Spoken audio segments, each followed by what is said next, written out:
Good morning students. तो चलिए बच्चों, आज से फिर आपका क्लास आगे बढ़ता हुआ। तो बच्चों, इससे पहले हम क्लास 7th मैथ पढ़ रहे थे, जिसमें हमने आपको बताया कि अभ्यास जो आपका 8.1 है उसको हम किस प्रकार से सॉल्व करते हैं, उनके बारे में हमने जाना और उस प्रश्नावली को हमने सॉल्व किया। और आज जो हमारा टॉपिक शुरू हो रहा है, अगला जो है वह आपका है अध्याय 8.2। चाहे आप अध्याय कहिए चाहे अभ्यास कहिए, इससे आपको कोई दिक्कत नहीं होनी चाहिए।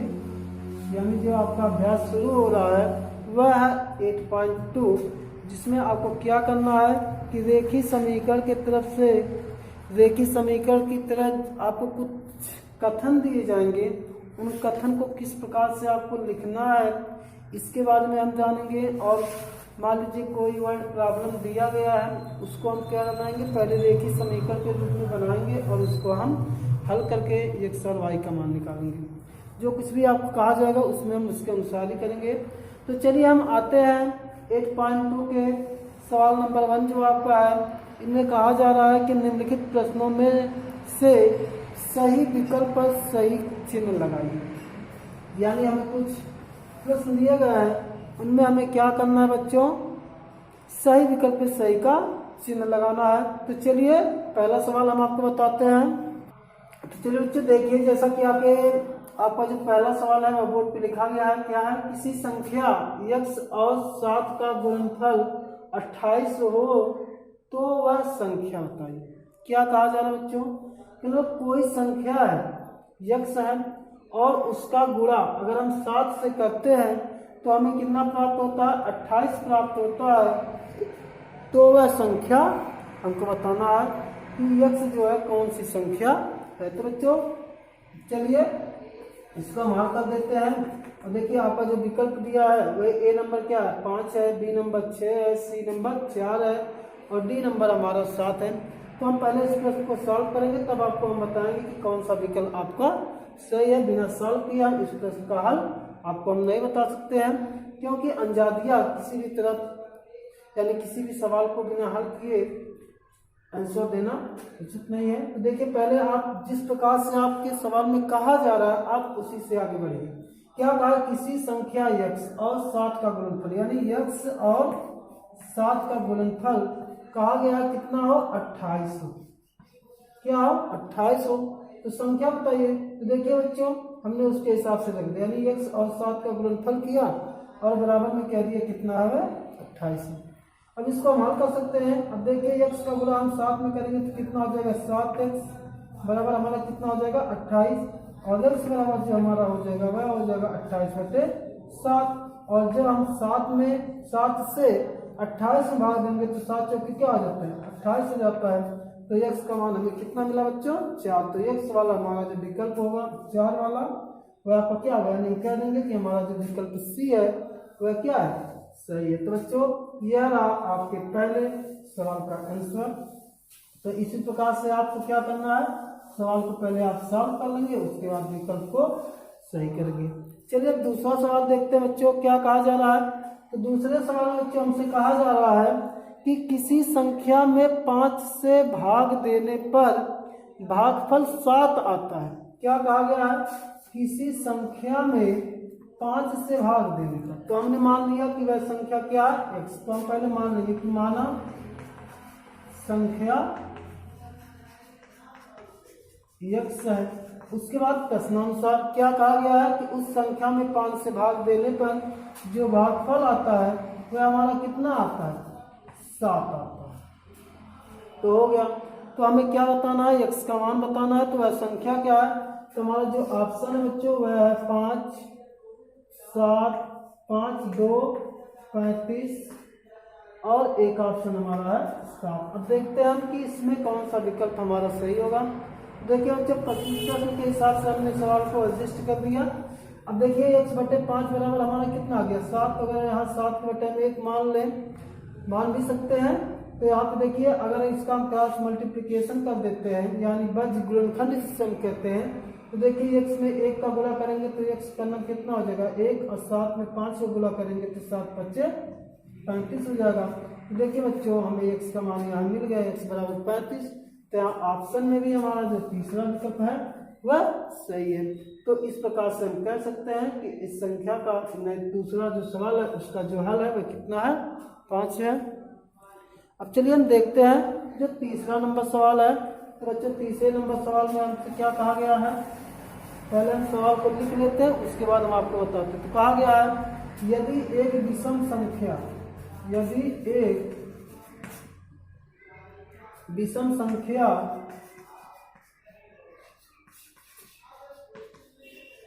संख्या 2x + 1 है तो दूसरी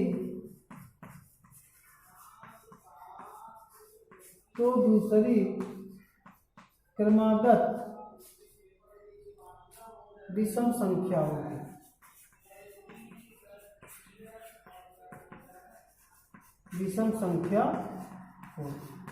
तो बच्चों इसका जो ऑप्शन दिया गया है, ऑप्शन नंबर ए है आपका 2x + 2, और ऑप्शन नंबर जो दूसरा है वह हमारा है 2x + 3, और जो तीसरा ऑप्शन है वह हमारा है सी नंबर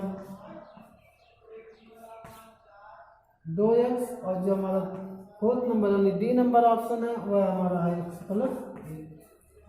तो बच्चों देखिए हमको इस प्रश्न में क्या कहा गया है, कहा जा रहा है कि यदि एक विषम संख्या 2x + 1 है। इसके कहने का मतलब यह है यहाँ जो x है 2x + 1 यह एक विषम संख्या, और एक विषम संख्या कम होगी।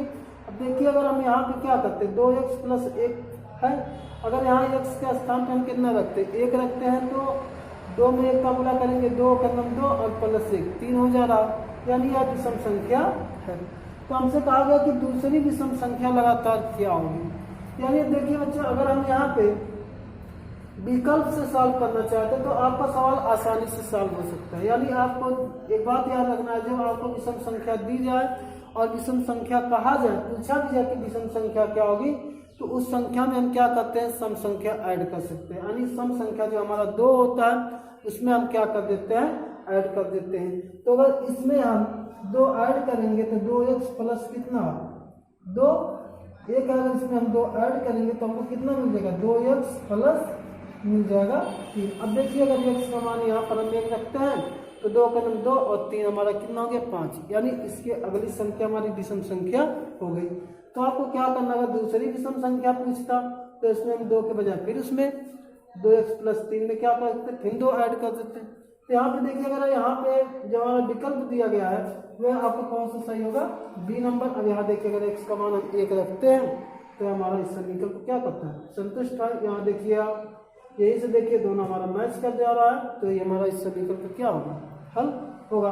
बाकी जितने भी ऑप्शन दिए गए अगर आप इसमें x के स्थान पे 1 रखते हैं तो देखिए कोई भी ऑप्शन ऐसा नहीं है जो उस ऑप्शन में x के स्थान पे अगर हम 1 रखते हैं तो आपको विषम संख्या मिले, इसलिए सभी ऑप्शन आपके क्या होंगे गलत होंगे, और आपका जो ऑप्शन है डी वाला वह आपका सही होगा। यहाँ पे देखिए रखते हैं तो 2 का नम कितना हो जाएगा 2, और फिर कितना हो जाएगा 2 + 2 4 हो जाएगा, और यहाँ पे 2 x के स्थान पे अगर रखेंगे तो 2 में 1 का गुणा करेंगे 2 का नम 2 ही हो जाएगा। यहाँ देखिए x के स्थान पे अगर 1 रखते हैं तो 1 और प्लस, यानी कहने का मतलब यह अगर x के स्थान पे हम 1 रखेंगे तो कितना होगा 1 + 1 कितना हो जाएगा 2 हो जाएगा। यानी कोई भी ऑप्शन आपका विषम संख्या नहीं आ रहा सॉल्व करने में, सभी संख्या क्या आ रही सम संख्या आ रही। इस प्रकार से आपका ऑप्शन जो सही होगा इस सवाल का वह क्या होगा दूसरा जो ऑप्शन है 2x + 3 वह आपका सही होगा। अब चलिए आते हैं हम तीसरे नंबर यानी फोर्थ नंबर सवाल में।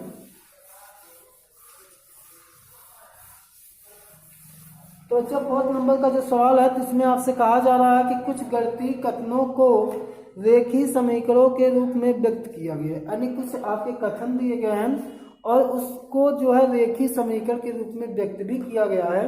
तो आपसे कहा जा रहा है इनमें से सही समीकरण कौन सा है, इसको हमें क्या करना है छांटना है, इसमें चेक करना है। तो चलिए जो पहला समीकरण लिखा है हम इसको पढ़ते हैं। तो देखिए कहा गया किसी धनात्मक संख्या के 2/3 और 1/3 में अंतर 7 है। तो अगर बच्चे 2/3 का मतलब होता है 2/3, यानी मान लीजिए अगर संख्या हम x मानते हैं तो x का जो 2/3 होगा वह आपका क्या होगा 2/3 x हो जाएगा। और फिर कहा गया है 1/3, 2/3 और 1/3 उसी संख्या का, तो इसका जो अंतर यानी जो आपका होगा x/3 हो जाएगा। यानी x में हम कितने का गुणा करेंगे 1/3 का गुणा करेंगे, क्योंकि 1/3 का मतलब यह होता है एक भाग मान लीजिए कोई बड़ा है, उस भाग को अगर हम 4 बराबर भाग में बांटते हैं तो उसका हमें कितना भाग मिलना चाहिए 3 भाग। तो यहाँ पे 1/3 से करेंगे, इसके हिसाब से आपका जो आंसर आना चाहिए था वह होना चाहिए था 2x - 2x/3 x/3 बराबर कितना होना चाहिए था 7 होना चाहिए। जबकि आपके इस प्रश्न का जो आपका हल दिया गया है वह दिया गया है x/3 - 2x/3 बराबर 7 दिया है, जो कि आपका क्या है गलत है। आपका जो प्रश्न कहा है उसके हिसाब से आपका जो रैखिक समीकरण बनता हुआ यह होना चाहिए, लेकिन दिया गया है यह, इसलिए क्या है आपका गलत है। अब चलिए दूसरा विकल्प हम देखते हैं। दूसरा विकल्प आपका सही है कि नहीं इसको हम बोर्ड पर लिख भी देते हैं, उसके बाद ही आपको हम समझाते हैं। तो दूसरे विकल्प में कहा गया है कि किन्हीं दो क्रमागत संख्याओं का योगफल 27 है। क्या कहा गया है किन्हीं दो क्रमागत संख्याओं का योगफल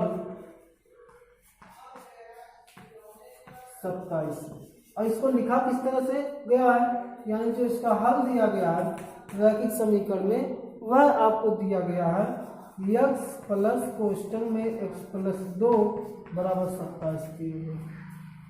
अब देखिए बच्चे यहाँ पे आपको कहा गया क्रमागत, क्रमागत का मतलब होता है लगातार एक के बाद दूसरी संख्या।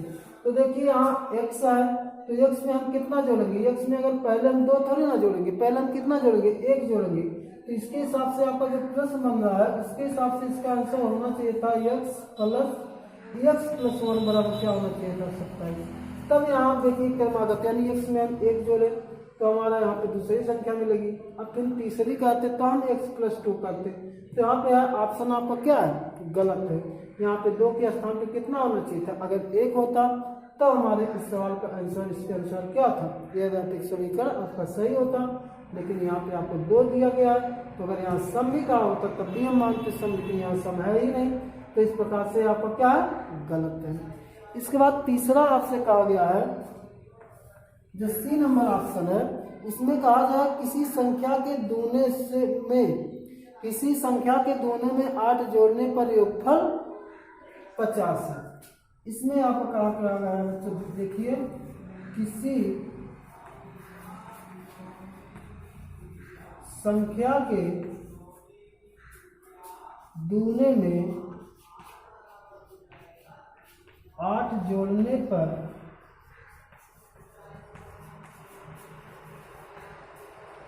जोड़ने पर योगफल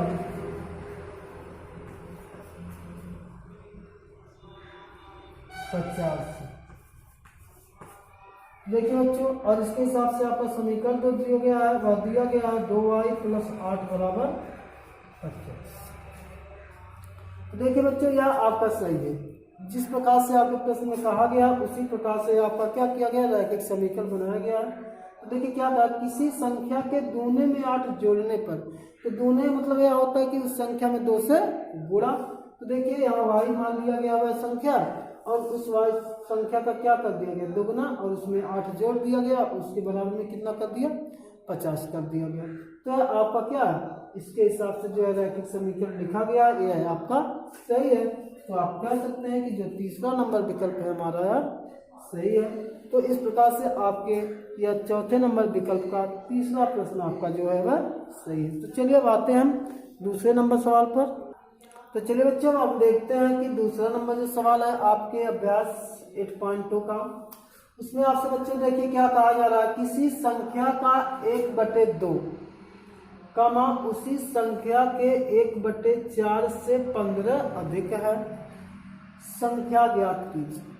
क्या कहा जा रहा है बच्चों कि कोई संख्या है, उस संख्या का 1/2 जो है, किसी संख्या का 1/2 उसी संख्या के 1/4 से 15 अधिक है, तो हमें संख्या बताना है।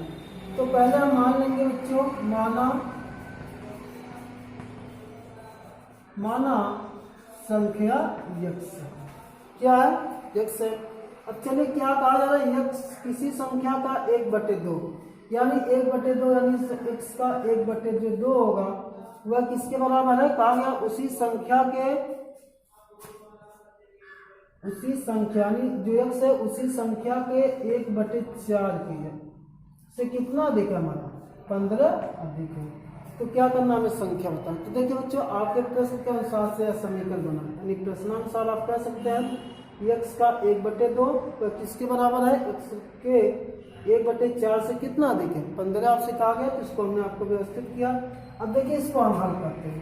देखिए x का गुणा बच्चों 1 में करेंगे तो कितना हो जाएगा, x बटे हमारा हो जाएगा 2 बराबर, और यहाँ x में 1 का गुणा करेंगे तो x बटे कितना हो जाएगा 4 बराबर हो जाएगा हमारा प्लस 15। अब बच्चों क्या करेंगे, हम यहाँ पर चर वाले पद को एक साथ और अचर वाले पद को हम एक साथ करेंगे। तो देखिए यहाँ पे हमारा x/4 प्लस में इधर आएगा माइनस में हो जाएगा, यानी x/2 माइनस x/4 बराबर हो जाएगा हमारा 15 हो जाएगा। अब देखिए बच्चों, यहाँ हमारा क्या x/2 माइनस x/4 है। अब यहाँ दोनों का हमारा जो हर है वह समान नहीं है, तो यहाँ हर समान करने के लिए हम एलसीएम लेते हैं। तो बच्चों 2 और 4 का जो एलसीएम होगा वह कितना हो जाएगा, 4 ही होगा। तो बच्चों देखिए पहले वाले पद में भी क्या करना है, उसके हर में 4 लाने के लिए हमें क्या करना पड़ेगा, ऊपर और नीचे 2 से गुणा करना पड़ेगा। चलिए हम कर देते हैं, x/2 यहाँ हर में 2 से गुणा करेंगे तो ऊपर भी में करना पड़ेगा, और यहाँ हमें कोई गुणा करने की कोई आवश्यकता नहीं है।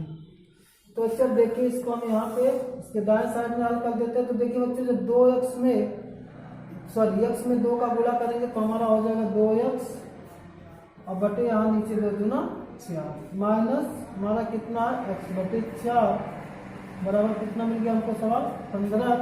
अब देखिए नीचे सेम है, इसको हम लिख सकते हैं इस तरह 2x माइनस x/4 बराबर 15।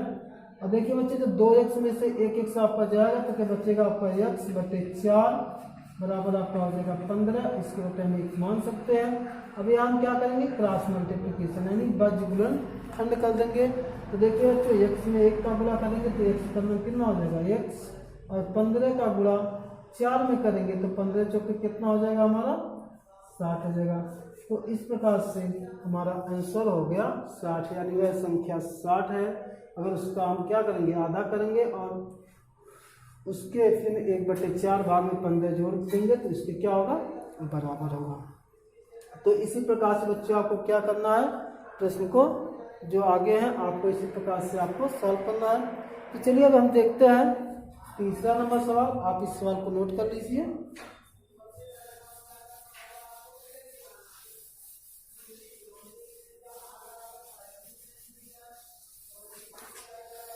तो चलिए बच्चों अब देखते हैं तीसरा नंबर जो सवाल है वह कहा गया किसी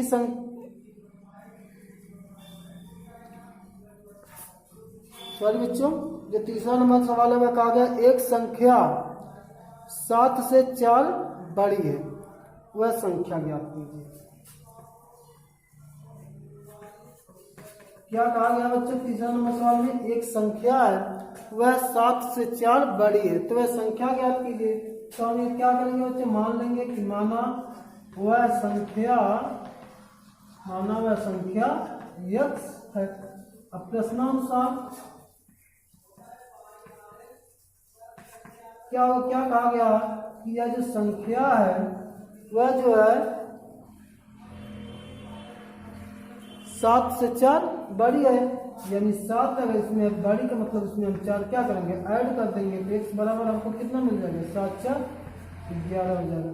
और ये इस सवाल का आपका क्या होगा, आंसर होगा। तो बहुत ही छोटा सवाल था बच्चों, इसी तरीके से आपको क्या करना है, सवाल को सॉल्व करना है। तो चलिए अब देखते हैं हम अगला सवाल। तो चलिए बच्चों देखते हैं हम 4 नंबर सवाल आपका है जो लिखा गया आपके बोर्ड पर। क्या कहा जा रहा है बच्चों, देखिए पहले हम पढ़ लेते हैं सवाल को, सब आपको हम सवाल को सॉल्व करके बताते हैं। तो देखिए कहा जा रहा है एक कक्षा में 45 विद्यार्थी है। क्या कहा गया, मतलब कोई कक्षा है जिसमें आपके विद्यार्थियों की जो संख्या है वह कितनी है, 45 है। फिर आगे कहा जा रहा है यदि छात्राओं की संख्या का 2/3 हो। क्या कहा गया, जो छात्रों की संख्या है वह छात्राओं की संख्या का क्या हो, 2/3 हो। तो छात्राओं की संख्या ज्ञात कीजिए। तो हमें क्या बताना है बच्चों, छात्राओं की संख्या को बताना है कि इस कक्षा में छात्राओं की संख्या कितनी है। तो बच्चों हमको छात्राओं की संख्या मालूम नहीं है, तो हम हल करेंगे। तो पहले हम यहाँ मान लेंगे कि माना कक्षा में छात्राओं की संख्या x है। कितनी है, x है। उसके बाद प्रश्नानुसार यानी जिस प्रकार से आपका प्रश्न कहा गया है उसी के आधार पर हम क्या बनाएंगे, रैखिक समीकरण बनाएंगे। क्या कहा गया है कि यदि छात्राओं की संख्या का 2/3 हो। तो अब देखिए बच्चों 2/3 कहा गया किसकी संख्या है, वह छात्रों की संख्या है। छात्राओं की संख्या की कितनी हो, 2/3 हो। तो हमें छात्राओं की संख्या, तो हमें देखिए बच्चों जो कक्षा में विद्यार्थी है दोनों को मिला के कितना है, 45। तो दोनों का जो योग होगा वह 45 से क्या होगा, बराबर होगा। यानी यदि हम छात्राओं की संख्या कितना x माने हैं तो उसका छात्रों की जो संख्या होगी वह कितना हो जाएगा, इसका 2/3। यानी 2/3 का मतलब होता है x में हम 2/3 से क्या करेंगे, गुणा कर देंगे और वह किसके बराबर हो जाएगा, आपका 45 के बराबर में। क्योंकि आपके जो कक्षा में विद्यार्थी में आपके छात्र और छात्राएं दोनों आ गए हैं और उन दोनों की संख्या मिला के कितनी है, आपकी 45 है। तो आपको जो रैखिक समीकरण बनेगा वह बनेगा x + 2x/3 बराबर 45। अब यहाँ देखिए बच्चों हम यहाँ 1 और 3 का एलसीएम लेंगे तो हमारा 3 होगा। तो यहाँ पे हम 3 का गुणा करेंगे तो यहाँ पे हम 3 का जब गुणा करेंगे तो हो जाएगा 3x + 2x बटे हो जाएगा 3 बराबर हमारा हो जाएगा 45। अब इसको हम यहाँ पर सॉल्व कर देते हैं। तो देखिए 3x और 2x हमारा हो गया 5x बटे 3 बराबर हो गया 45। अब 5x बराबर हमारा कितना आ जाएगा बच्चों, 45 × 3 और x बराबर हमको मिल जाएगा 45 × 3 45 में, तो हमको मिलेगा 5 × 9 45। यानी x बराबर क्या आ जाएगा, 9 × 3। तो x बराबर हमको मिल जाएगा बच्चों इस तरह 27। तो इस सवाल का क्या आंसर, तो हम कह सकते हैं कि उस कक्षा में जो छात्राओं की संख्या है वह कितनी है, 27 है। तो बच्चे बस आज का क्लास यहीं पे समाप्त होता है। अब आगे इसके जितने भी सवाल हैं हम नेक्स्ट वीडियो में सॉल्व करेंगे। और आपको क्लास देखने के लिए बहुत बहुत धन्यवाद।